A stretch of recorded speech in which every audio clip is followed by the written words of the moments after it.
We all have friends that found themselves in various predicaments throughout our life. And you can look at somebody, and even if you take issue with their choices and what they've done, you can still sit up there and look at them and say they're a friend. Stephen A., he didn't stand with Shannon Sharpe like he stood with Jay-Z. When he heard about Jay-Z, he said, the guy I know, this is not true. When it came to Shannon, he was like, I wasn't there. Date your age, date your age. Well, I want to date my wage.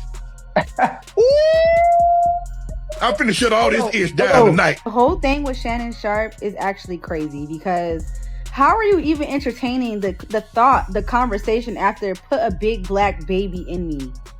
Put a big black baby in me?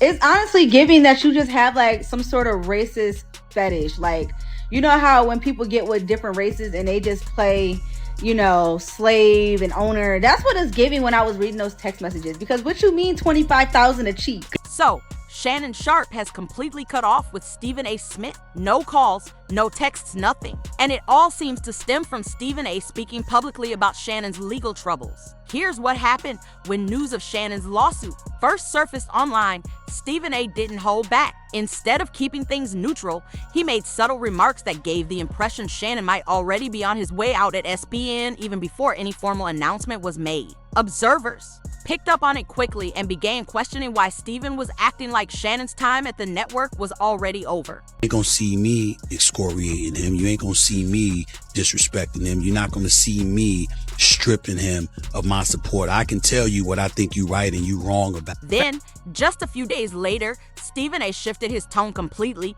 suddenly claiming he believed in Shannon's innocence. Fans weren't convinced. The change felt forced and insincere. And apparently, Shannon wasn't buying it either. Sources say he's no longer speaking to Stephen A. It's as if he's been erased from Shannon's contact list. Even rapper Maze has weighed in, labeling Stephen A. snake for allegedly switching sides when the controversy intensified. The accusation that Stephen is only defending Shannon now because the backlash has turned toward him. So, could this be the end of their on-air partnership at ESPN? And what really caused Stephen A. to change his stance so abruptly? Let's break it down. It's a sad situation.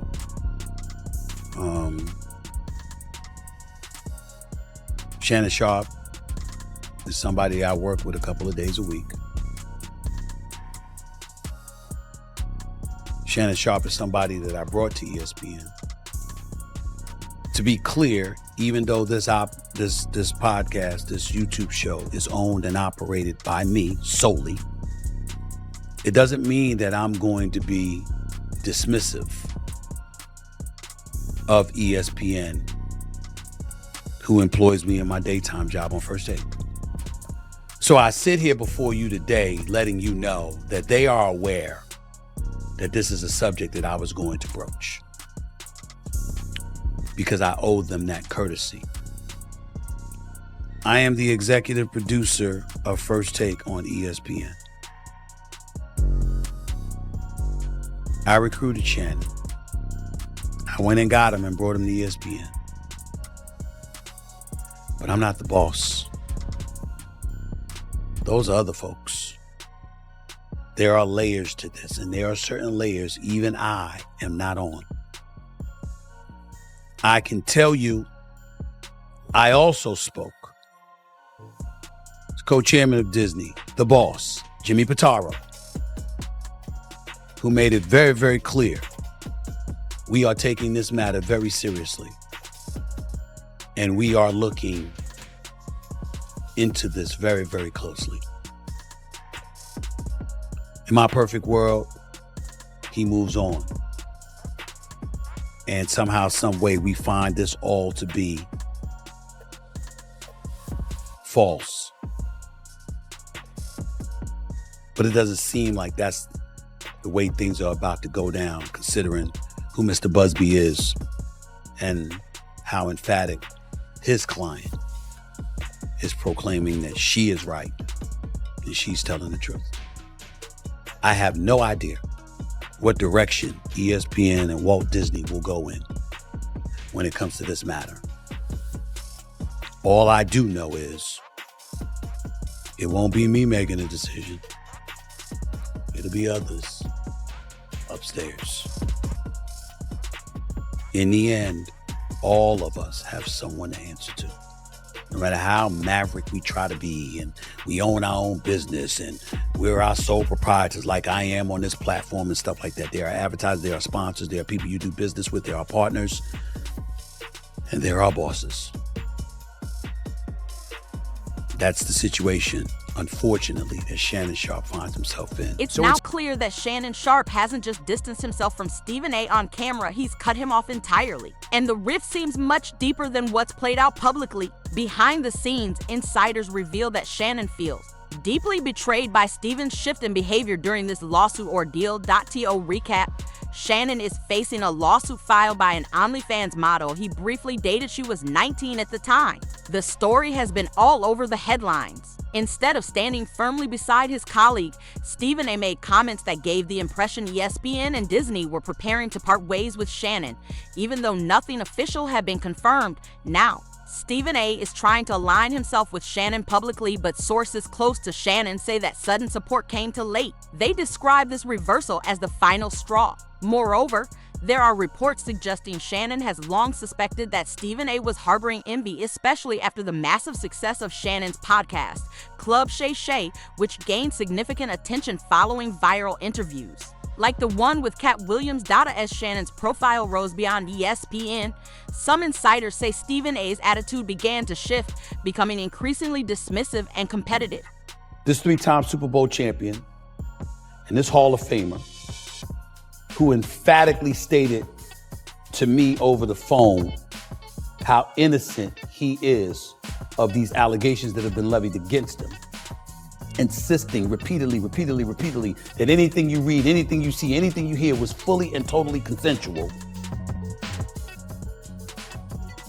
In the same breath, what's inescapable is that without us knowing all the merits,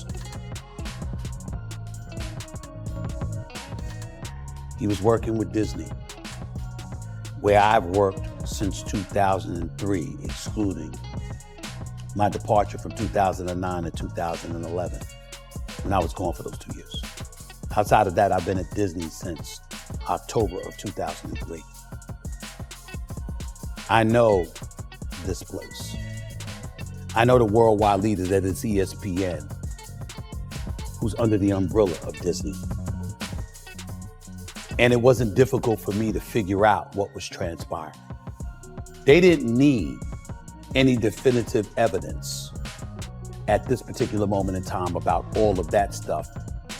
Once all the things Shannon Sharpe's lawyer put out there, it was uncomfortable to listen to, and it was not something that Walt Disney once associated with its brand. So to have him on the airwaves while all of that stuff was put out there was not something that Disney was going to do. That is what I mean when I say I'm not surprised. Now that the spotlight is on him, Stephen A. is trying to walk things back and play the supportive friend, but Shannon's not having it. Reports say he's not returning Stephen A.'s calls, and those close to him say he's officially cut T.I. No more friendly chats, no behind-the-scenes discussions. It's done. Let's rewind. When the controversy around Shannon first surfaced, Stephen A. wasted no time addressing it on his show. He claimed he felt bad for Shannon, but the way he said it made it sound like he believed Shannon's career was already over. And he didn't stop there. Soon after it was revealed Shannon would be stepping away from ESPN, Stephen A. went back on air, cautioning viewers that Disney is serious about its brand image. He even said that once a person is seen as a liability, it's game over. Then came some subtle jabs. Stephen A. began criticizing Shannon for being too old to be involved in such situations, suggesting he should have known better. To top it all off, he used the segment to highlight how he avoids those kinds of mistakes, turning the spotlight back on himself. That didn't sit well with fans or with public figures like Mays, who called out Stephen A. for throwing Shannon under the bus while trying to look clean on camera. People want to walk around thinking you can do what you want to do when you want to do it. You could your own operation. You don't have to answer to anybody. That's not true. I've had people open their mouth and they've said, Stephen A., you work for ESPN. What kind of control do you really have? This is my podcast. This is my YouTube show. I own this. But if you think for 1 second that I could just do what I want to do, when I want to do it, how I want to do it, and there's not going to be any repercussions, you're clueless. And you're destined to fail and fall on your face. Some people sit up there and they look at me and they say, Stephen A. don't get himself in this kind of trouble. How does he pull it off? Well, first of all,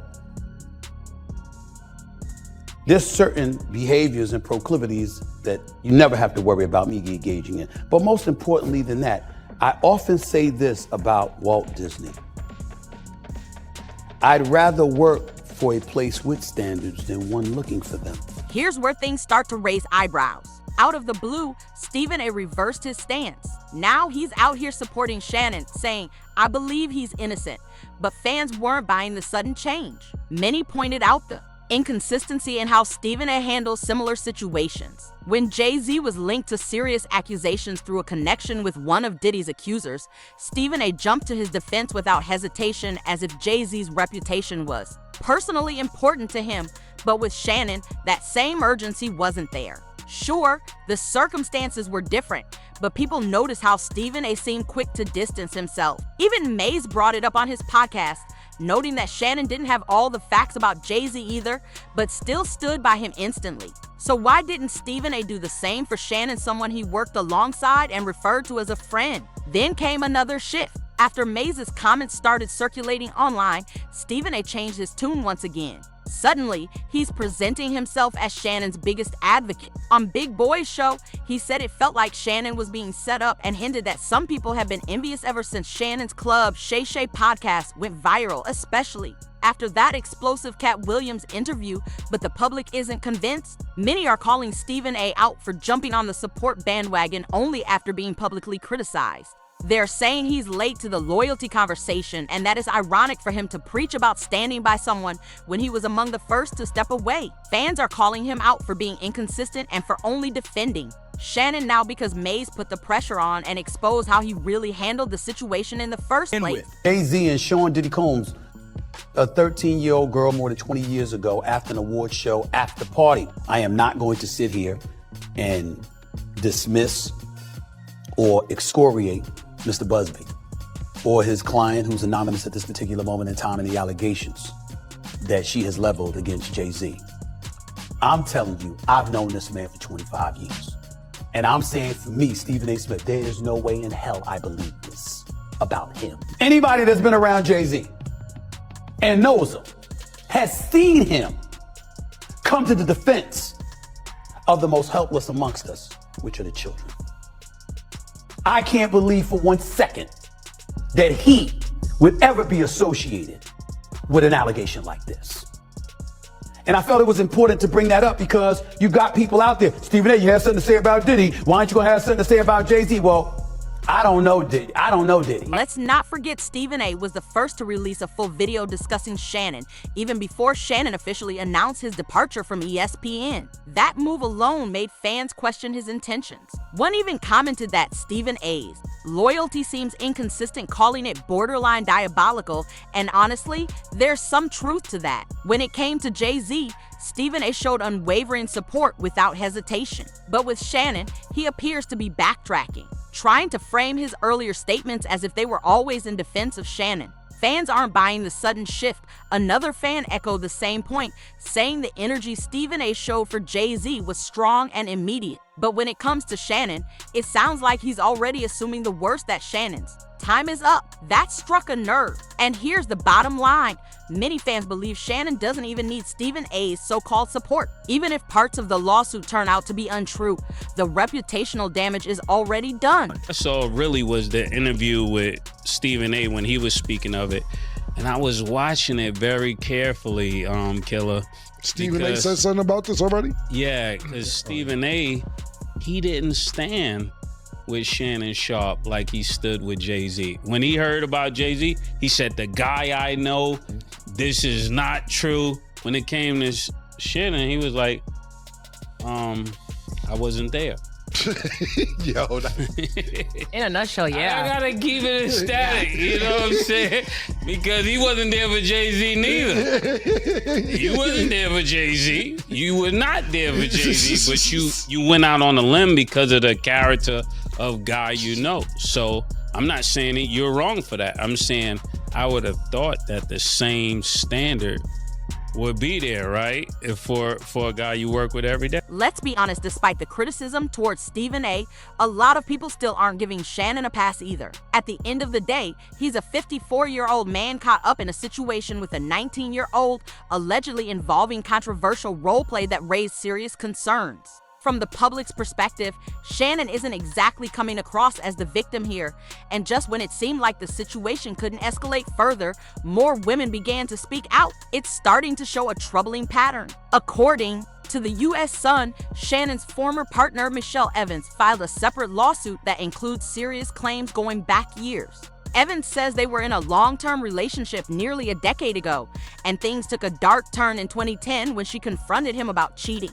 That's when she alleges the situation turned violent. In her 2023 lawsuit, Evans accuses Shannon of threatening her and trying to silence her. She describes a moment when she says she was physically overpowered and forced into something without her consent. The filing details that she felt scared, confused, and unable to speak out until now. Right, and once you reached a certain stature, it's like the old folks always used to tell you, boy, don't let that money go to your head, right? And now, a lot of times people just are who they are.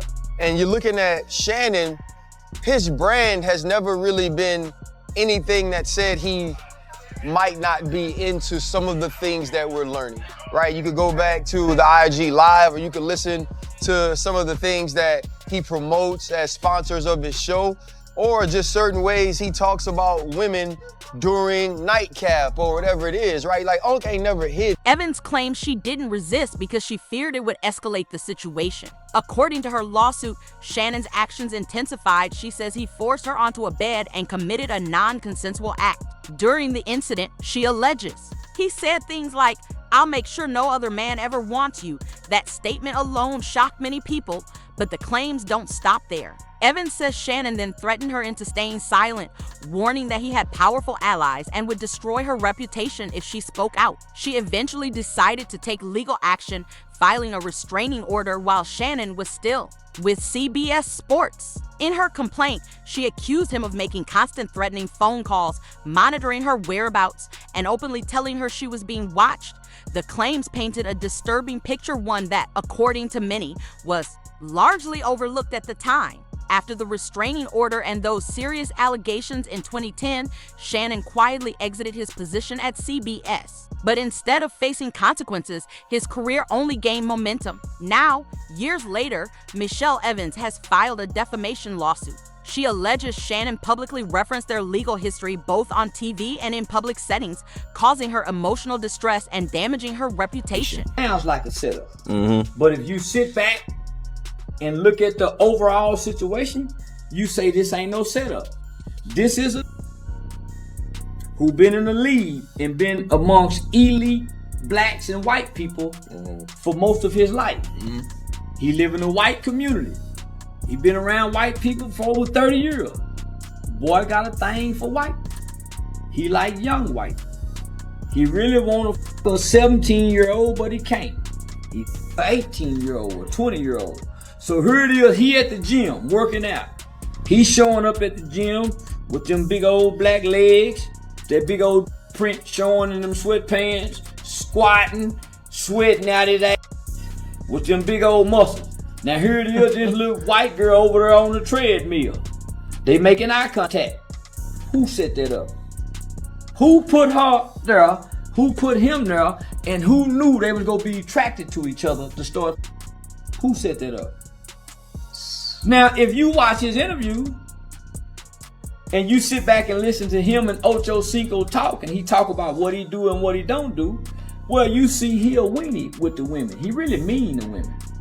You sit back, man, I don't do this, I don't do. Nah, man, you mean to women. You ain't no Matt. You don't even know how to sweet talk women. So you see he really a weenie to women. He just got a big old black with the big old muscle. but he's not a charming man. You see, man, he mean, authoritative, and he regimented. No, he's not appealing. So the white girl just playing off the big black. He ain't handsome. He ain't the handsomest big black in the world, and he look like a gorilla. Big black gorilla, silverback. And he mean. So she figures she getting this big black, but in the process of getting this big old black, he mean. You know, I'm gonna choke you when I see you tomorrow. Man, just that's all. Yeah, this is baby. You try to. So she don't want to be treated like a grown woman. She just wants this big old black and let her be irresponsible. He trying to make her responsible and all that other. So now ain't nobody set that up, man. Michelle Evans is also speaking out this time, backing Gabriella Zinga, the OnlyFans model, suing Shannon. And what she's revealing has sparked outrage among fans. Evans claims Shannon intentionally exposed Gabriella's identity to discredit her. In an interview with the U.S. Sun, Evans said, "I want people to understand what Shannon did to this woman by doxing her, putting her name and OnlyFans account out there. She called the move horrifying, warning that it could have serious consequences for Gabriella moving forward. With these new allegations, public sympathy for Shannon is reaching its limit." Fans are pointing out that these recent claims fit into a larger pattern of concerning behavior that's hard to ignore. Even figures in the sports industry are weighing in. Former NFL player and ESPN analyst Ryan Clark noted that Shannon's alleged behavior isn't surprising, considering the bold and sometimes reckless persona he's maintained for years. Charleston White also chimed in with a blunt take, urging people to stop acting like Shannon was set up. According to him, Shannon put himself in this position by getting involved with someone young enough to be his granddaughter. That comment set social media ablaze. Meanwhile, more details about Shannon's alleged behavior behind the scenes are surfacing, painting an even more troubling picture. One clip that's been gaining traction online shows Shannon losing his cool during an April 30th episode of Nightcap with co-host Chad Okosinko Johnson and guest Joe Johnson. During a discussion about the 2025 NFL Draft, Shannon suddenly snapped, looked off camera, and shouted, "Shut the F up." The outburst was loud, unfiltered, and quickly went viral. People online wasted no time connecting the incident to ongoing conversations about Shannon's emotional state and rumored anger issues. It only adds more fuel to the fire, especially given everything that's surfaced since the lawsuit was filed. At this point, public support for Shannon is dwindling. Many are saying he's now facing the consequences of his own actions. Meanwhile, Stephen A. Smith isn't exactly helping matters. Fans are criticizing him for being inconsistent, with some even suggesting he's feeding off the drama. Instead of staying silent or offering support privately, Stephen A. has kept the spotlight on Shannon by discussing the controversy on his show. According to fans, if Stephen truly cared, he wouldn't be dedicating entire episodes to the situation. He'd address things privately and move on. Instead, he spent nearly half an hour on air emphasizing how Disney and ESPN don't tolerate such behavior. What the two teams that call me, Ocho, say, what's your phone number, where you gonna be? Who that? Shut the up. One fan didn't hold back, saying, "Stephen A. is the type of guy who tell your boss you were late just to take your job born to be a snake." Another added, "If Stephen A. really wants to help Shannon, he needs to just stop talking. Running his mouth like this isn't helping at all. Now, we want to hear from you." What's your take on Stephen A. flipping the narrative and suddenly referring to Shannon as his friend after publicly implying Shannon's career was finished? Was Mays right? Is Stephen A. showing double standards and fake loyalty? Let's discuss it in the comments below. If you're here for the drama, facts, and all the receipts, make sure to like, subscribe, and share this video with someone who needs to be in the loop. Don't forget to hit that notification bell so you never miss an update. Trust us, there's more coming soon. See you in the next one.